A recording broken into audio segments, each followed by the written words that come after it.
Today we're going to be taking a look at Norland. I have to say, I think this is one of the most underappreciated feudal games out there.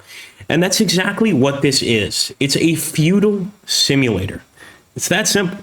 Now, you might look at other sort of city building or city creation games in a very specific light. You order your peasants to do something, they do it.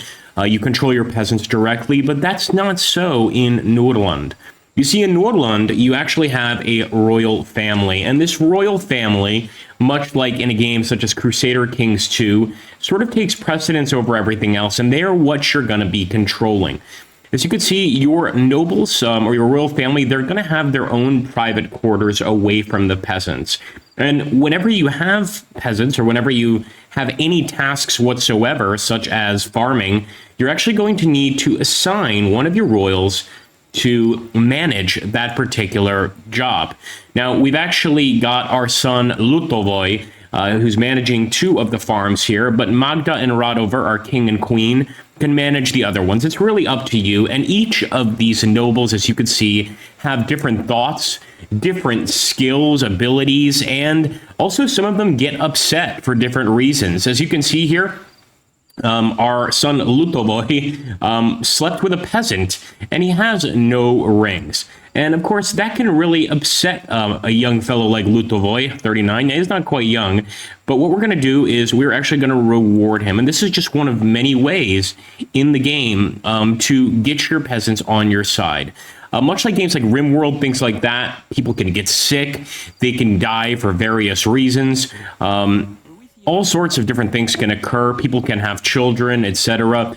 But right now, all we're really doing is making sure that Lutovoy is known or aware that he is respected by his family. And as you can see, he is going to slowly improve his mood.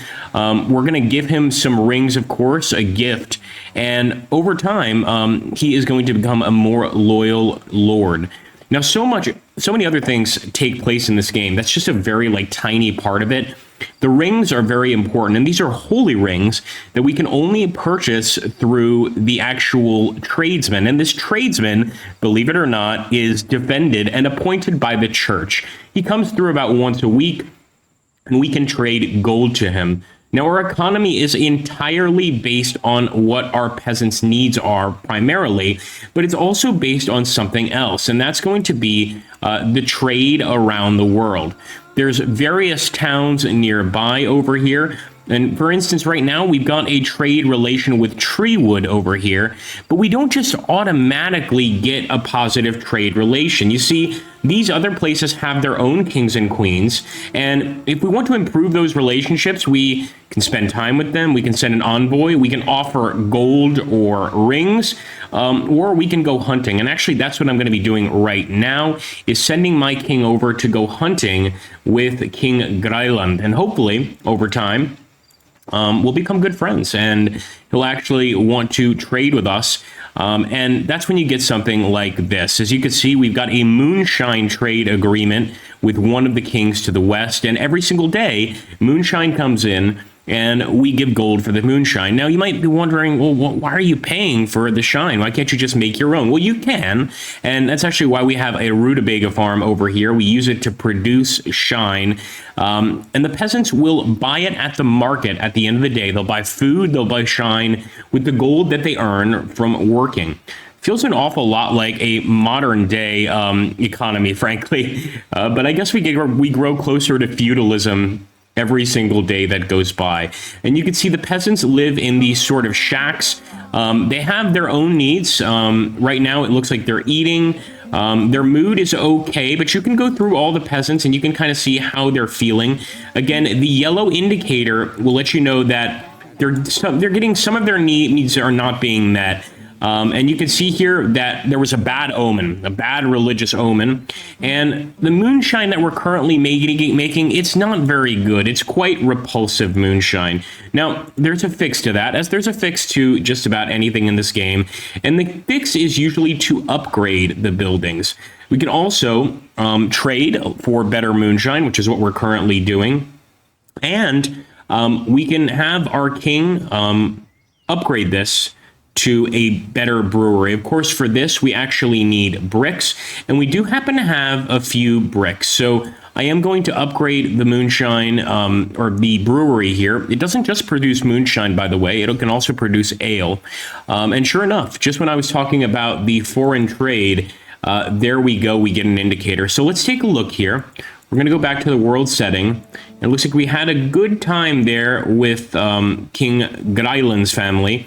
We're actually currently hunting right now. And actually, sorry, a caravan just came in. That's just one way to trade. What we do for that is we go over here to the trade icon, and we can either stop the trade or we can select the trade automatically. Right now, we're paying 48 actual gold for a nice heap of moonshine. It's important to keep your relations, with your neighbors, of course, as good as possible. You don't want them suddenly turning their backs on you. But it's also important to keep your people happy. And if we go here to finance, we can actually control the economy. That's right. Right now, we're charging 4 price per unit here, 4 for each moonshine that we get.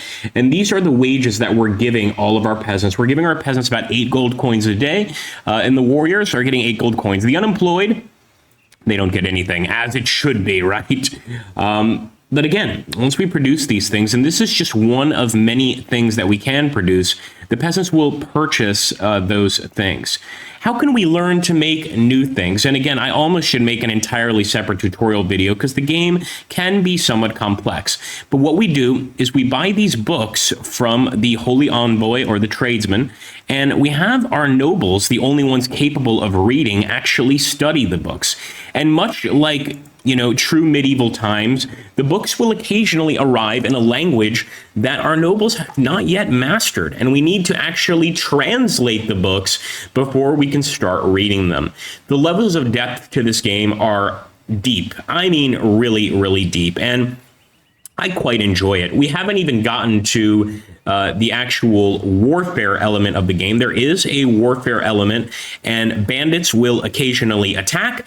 Once bandits attack, you have to, of course, defend yourself with your army. These are the warriors we currently have, and they're represented as peasants over here. But over time, if we click over here, we can actually hire mercenaries. And believe it or not, depending on the size of bandits that you're going to be dealing with, you're probably going to want some mercenaries to help defend your kingdom. Now, you don't want them to stick around for too long, otherwise you're going to end up paying them a whole bunch of money. We also have an economic report here, which lets you know how things are going. We've got a foreign trade report, and I just want to make sure we select this. We can actually, just show you guys how this works. If we stop Lutovoy from being the manager here, we can hire somebody else. He currently has the best skills, and if we make him the manager, he'll actually stop by and he'll tell the peasants what to do. So you're not actually micromanaging any peasants or anything like that. That is taken away from you and left to your nobles. Up here, there will be an indicator as to kind of what you need to do. Now, currently, we need to harvest the rye crop, but if we select over here, it lets us know that the actual rye crop will be harvested tomorrow. And the happier the peasants are, you can see Magda's already telling them to harvest. And if they don't listen, we can actually punish these peasants. We can send them to the stocks by building a scaffold. We can even execute them. It gets pretty intense, I'm going to be honest with you. Now, we just completed the task hunting with Greiland, and it was a good task. We actually did a fantastic, we had a fantastic time, and there's so much we can do here, guys. We can threaten this king. We can go to war with him if we want. We can praise him. We can offer a peace treaty. We can even offer vassalage and become their vassal or invite him to our alliance. We can, of course, improve relations, offering them rings. But what we really want to do is we want to try and trade with them. As you can see, they sell rye. We don't currently really need rye, but I want to get this trade underway. So I'm going to send Radover back out there to get a rye trade started. And again, just looking around, you can see each world is going to be different, but you're going to have neighboring kingdoms all around you. And you can choose to be any kind of king you want. A lot of the main focus takes place in your own province, of course, but you can choose to go out into the world and declare war on people. raid people, all sorts of different stuff. I guess the closest thing it would be to is like sort of a Viking era or even Scandinavian, really, village simulator, if that makes sense, where there's numerous lords. There can be one high king over time, but it kind of starts out just like this. Religion also plays a large part, and of course, to keep the people under your control, you want to make sure to keep them happy religion-wise. The other thing you want to absolutely do is purchase rings when you get a chance from the tradesmen. Those rings actually bestow nobility amongst your nobles, make them more noble. As you can see, Magda has 5 rings, Radover has 15 rings, and his son has 5 rings as well. They've also got different skills such as management that they're going to excel at, and you want to make sure to micromanage them properly. Looks like our level 2 brewery is also up and running, so hopefully we're getting some higher quality moonshine. And again, to get the moonshine running, we do need the rutabaga, so you know, things kind of work together, if that makes sense. Over here, the peasants are hard at work, and luckily we haven't had to deal with any sort of bandit attack just yet. We do have some warriors strolling about, and actually I believe we need to build a barracks, if I'm not mistaken. That's something we would do over here. And, oh, nope, never mind. Something we would do over here, pardon me. And we go to army, and we get the barracks building. And again, you can put this wherever you want. Usually, though, you want to keep things fairly close to one another. So we're going to construct the barracks there. And again, the peasants will get orders, and they will start collecting the wood, and they will start putting the barracks up themselves. At that point, we will assign a manager, and certain peasants will be trained to be warriors. Some of the peasants, as you can see, they're lazier than others. So Zivagast, he is a very religious man, but he's not a particularly hard worker, I guess you could say. You know, he spends a lot of time focusing on religion, but not a lot of time doing any sort of jobs. And given some time, as your city grows or your village grows, you're going to want to kind of determine who does what, and you're going to want to provide adequate amount of jobs for everybody, and maybe even go into your finance menu and give a little bit of money to the unemployed. Just something I recommend. Again, to keep people happy, you can also lower the price of certain goods. We're going to lower the price of rutabaga by 1 gold coin. This way, at the end of the day, the peasants can get themselves a nice, delicious rutabaga with their ale. As you can see, Lutovoy is over here studying his books, and we need that because we need to study a mine. Once we get the mine built, we can get a blacksmith and we can start building armor for our troops or weapons or things of that nature. So again, it's really just a very, you know, one hand washes the other type approach. And if you're not quick enough with it, over time, your peasants can actually revolt. They can revolt against you. And another thing that can happen, which I think is just fantastic, is your nobles can decide to rebel and take the crown from you. Now look at that. We've got some success with our friend King Greyland. I'm writing to express my delight at the inception of such a lucrative trade agreement. Not everyone can sheath their sword and engage in negotiations. And again, this trade agreement will continue until we decide to end it, but it's a damn good one. And I've got the trade automatically button selected. This just makes things a little bit easier. We also have an indicator of our dynasty here. There's any number of different things we can do. We can force our kings to wear armor. The nectar consumption, you might want to know, is actually a drug. Think of the nectar as opium. And that's one of the ways of many that you can keep your people happy, is to turn them into drug addicts. I haven't decided to do that just yet. My peasants are happy enough as is. And as you can see, we're actually making pretty good gold. But what I am trying to do is increase the peasant mood as much as possible to bring in some additional migrants. And as you can see, we have 4 migrants expected to arrive today. So hopefully they will arrive and take up some more space here in our village. There's so much more I could go over. Like, this is pretty much like 1% of what the game has to offer. The sleeping with peasants, which our son Lutovoy has been doing, can actually lead to having a bastard. That's right. It can actually happen. There's also this very helpful menu over here, the help menu. You can expand it, or you can minimize it as you see fit. But I would definitely recommend going over there and taking a look at it. When I first played this game, when I first looked at it, I really was very unimpressed. And then once I started actually watching the tutorial or playing the tutorial, I finally understood just how absolutely amazing this game is. It's got a lot to offer, and I mean a lot to offer.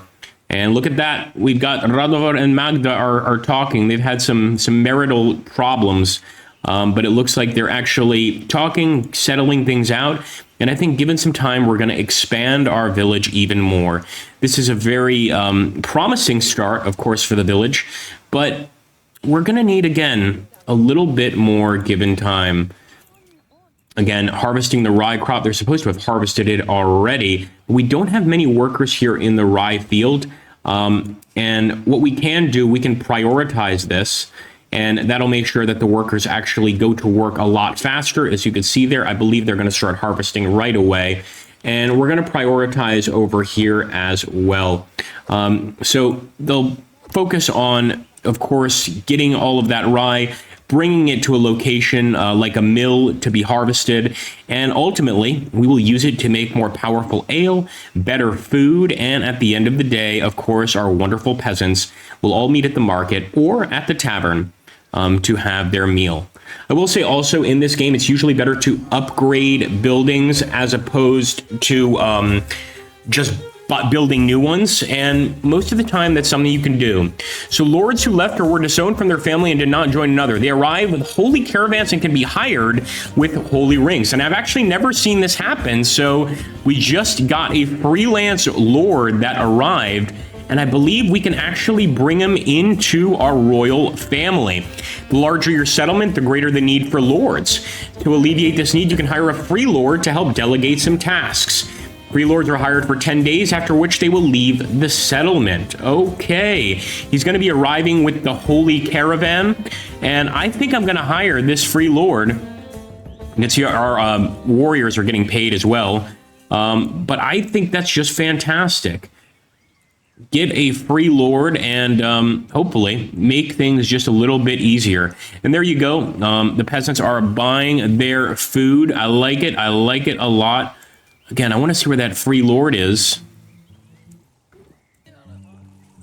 He should arrive at the royal caravan. There we go.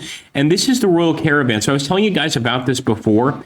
Now we can actually get our son Luktovoy to go and trade with this caravan. He can buy all sorts of things, including rings, including medical salves, coal, nectar, whatever we want really to sort of improve things. Over here on the left side, it'll show what you currently have, but the rings are quite important. I'm going to buy a couple of them. But the other very important thing that you can buy from this trader is knowledge and the books. Of course, you need the time to study these books, but it's just a great start. This is also how you can get some weapons fairly quickly, which I think is very, very helpful. And just good old-fashioned flavorful ale. So I'm going to be buying quite a lot from this guy currently, but I want to find out what that free lord is all about, man. I want to hire that free lord. So there he is. That's the free lord. And with the king, Vatstra, we are going to grant her a title. She does not have a good enough relationship with Radovar. Okay, what about hiring it? So we're just going to hire a free lord. And he is going to pay 5 rings to hire Vastra. We also are going to need a place for her to stay. Currently, we only have 3 noble homes. And let's face it, these nobles, they can't stay with the peasants. That's just ridiculous. So we're going to have to build another noble home right there, so that Wastra and any future lords have a place to stay. By the way, don't mind the vomit. It happens now and again. People get sick. People drink too much. They vomit all over the place. Unfortunately, it does happen. We also have prisoners, and again, this is why I could practically make an entirely different video for this game, a tutorial video, because yes, there are prisoners, and they're not really prisoners. What they are starts with an S, ends with an E. I don't want to say it for fear of having problems here on YouTube, but yeah, that can happen, especially after a battle, and actually quite similar to, Norse legend is they will become your thralls. I think I can use that word, right? And they will do whatever you say and essentially become peasants without any choice of their own. It happens, unfortunately. Of course, your nobles will commiserate. They'll be friendly with each other. Sometimes they won't get along. Sometimes one will backstab the other. Anything can occur. And as you can see now, we've got Valstra here, but she is homeless. Like I said before, the noble needs a house. So I'm going to make sure that that's going to be our first building. Anyway, if you like what you see, I'd ask that you please like and comment, subscribe if you're new, and make sure to check out my other videos. I'm going to try to put a link to them down below, but you can essentially just click the channel page and go and find them yourself. And if you want some more Norland videos, then let me know and we'll make it happen. Thank you so much, guys. Take care and have a magnificent day. As you can see, the end game is quite fascinating, and that is to unite all of the provinces under your control and proclaim yourself the emperor. At that point, we can actually challenge the church. That's right, we can challenge the church, and we can take control ourselves of every single other empire in the land. That takes some time, though, as you can imagine. It's not something that's going to happen instantly, and many things can occur before that is a possibility.